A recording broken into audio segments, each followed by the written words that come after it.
Balitang paghahanda pa rin sa eleksyon 2025, kasunod ng mababa pa ring bilang ng mga kandidatong nagpapasa ng kanilang Certificates of Candidacy sa mga tanggapan ng Commission on Elections.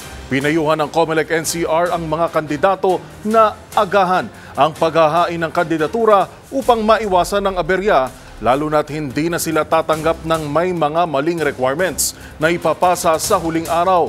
Narito ang ulat ni Edniel Parosa. Nanawagan ng COMELEC Regional Office Metro Manila sa mga kandidatong agahan ang paghahain ng Certificate of Candidacy para makaiwas sa potensyal na aberya. Ayon kay Attorney Jovi Balangkit, Assistant Regional Director ng COMELEC NCR, hindi na kasi nila tatanggapin ang mga may maling requirements sa huling araw ng COC filing kung hindi sila aabot sa deadline na alas 5 ng hapon.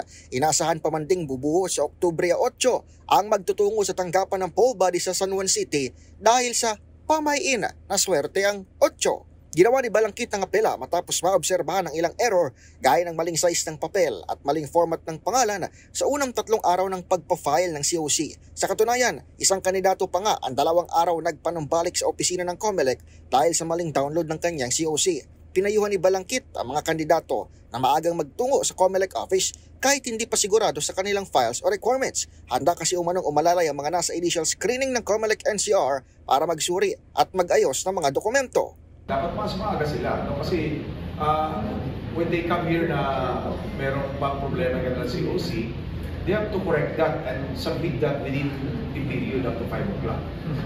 Iba naman yung nakapila na sa dyan, before 5 o'clock, kahit lumampas kami ng 5 o'clock pero nandiyan na siya, complete na yung kanyang COC, tatanggapin namin yun. Bago ang pagbubukas ng Regional Office ng COMELEC ngayong umaga, 31 personalidad na para sa congressional districts ang nakapaghahain ng COC sa unang 3 araw ng filing. Para sa MBC TV Network News, ito si Edniel Parosa, una sa Pilipinas, una sa Pilipino.